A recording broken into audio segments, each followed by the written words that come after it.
ഒരു നിഗൂഢ കാട്ടിൽ ഒരു വലിയ കാവുണ്ടായിരുന്നു.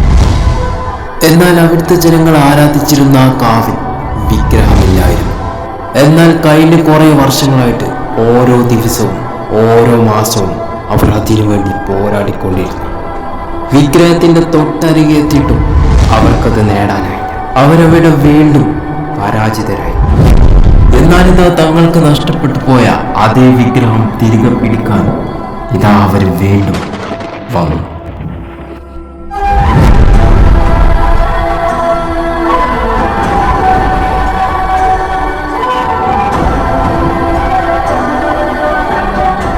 ഹായ് ഗായ്സ്, കഴിഞ്ഞ ദിവസമാണ് ബ്ലാസ്റ്റേഴ്സിന്റെ പ്രധാന താരമുള്ള ജുവാൻ റോഡ്രിഗസ് ക്ലബ്ബ് വിട്ടു. ഈ ഒരു വാർത്തക്ക് നിങ്ങൾ അറിഞ്ഞു കാണുന്നുണ്ടാവും. പക്ഷെ എന്താ ഞാൻ കുറച്ച് റിപ്പീറ്റ് ചെയ്യും. ഇപ്പൊ നിലവിൽ ഈ ഒരു അവസ്ഥ വെച്ച് 4 വിദേശ താരങ്ങൾ ക്ലബ്ബ് വിട്ടിട്ടുണ്ട്. ഇനി ക്ലബ്ബിൽ അവശേഷിക്കുന്നത് വെറും 2 വിദേശ താരങ്ങൾ മാത്രമാണ്. ഒന്ന് കോൾഡ് ഒബ്ബിയേറ്റയും രണ്ടാമത്തെ യൂസൻ ലഗാദോ.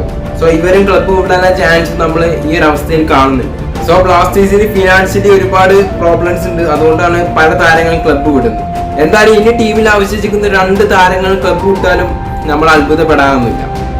ഇനി നമുക്ക് ഗ്രൗണ്ടിന്റെ കാര്യത്തിലോട്ട് വരാം. ബ്ലാസ്റ്റേഴ്സ് ഇപ്പോൾ കോഴിക്കോട്ടിലെ കോർപ്പറേഷൻ സ്റ്റേഡിയത്താണ് ഇത്തവണ ഹോം മത്സരം കളിക്കുന്നതിന്റെ കാര്യം നമുക്ക് ഇപ്പോൾ കേട്ട് വരുന്നുണ്ട്. സോ ഇതിന്റെ പ്രധാന കാരണം ബ്ലാസ്റ്റേഴ്സിന്റെ കയ്യിലുള്ള ബഡ്ജറ്റ് തന്നെയാണ്. സോ കൊച്ചി സ്റ്റേഡിയത്തിൽ കളിക്കണമെന്നുണ്ടെങ്കിൽ ബ്ലാസ്റ്റേഴ്സിന് ഒരുപാട് ബഡ്ജറ്റ് ആവും. ബഡ്ജറ്റിന്റെ പല പ്രോബ്ലം കൊണ്ടാണ് ബ്ലാസ്റ്റേഴ്സ് ഹോം മത്സരങ്ങളെല്ലാം കോഴിക്കോട്ടേക്ക് മാറ്റുന്നത്. പിന്നെ ഇതിന്റെ ഒരു ഒഫീഷ്യൽ തീരുമാനങ്ങളൊന്നും വന്നിട്ടില്ല. അതുകൊണ്ട് തന്നെ അത് ഉടൻ തന്നെ വരുമെന്ന് നമുക്ക് പ്രതീക്ഷിക്കാം. പിന്നെ അവിടെ ഹോം മത്സരം കളിക്കാനായിട്ട് ബ്ലാസ്റ്റേഴ്സ് വിചാരിച്ചിട്ടുണ്ട് എന്നുള്ള കാര്യം നമുക്കിപ്പോൾ അറിയാൻ പറ്റുന്നത്. അപ്പൊ എന്തായാലും കൂടുതൽ വിവരങ്ങളൊക്കെ ഇനിയും വരാണ്ടതുണ്ട്. പിന്നെ ISL ഫിക്സ്ചർ ഇപ്പോൾ വന്നിട്ടില്ല. അത് വരാൻ കുറച്ച് വെക്കുമെന്നൊക്കെയാണ് നമുക്ക് കിട്ടുന്ന വിവരം. പക്ഷെ എത്രയും പെട്ടെന്ന് ഇത് വരണമെന്നാണ് ആരാധകർക്ക് പറയാനുള്ളത്.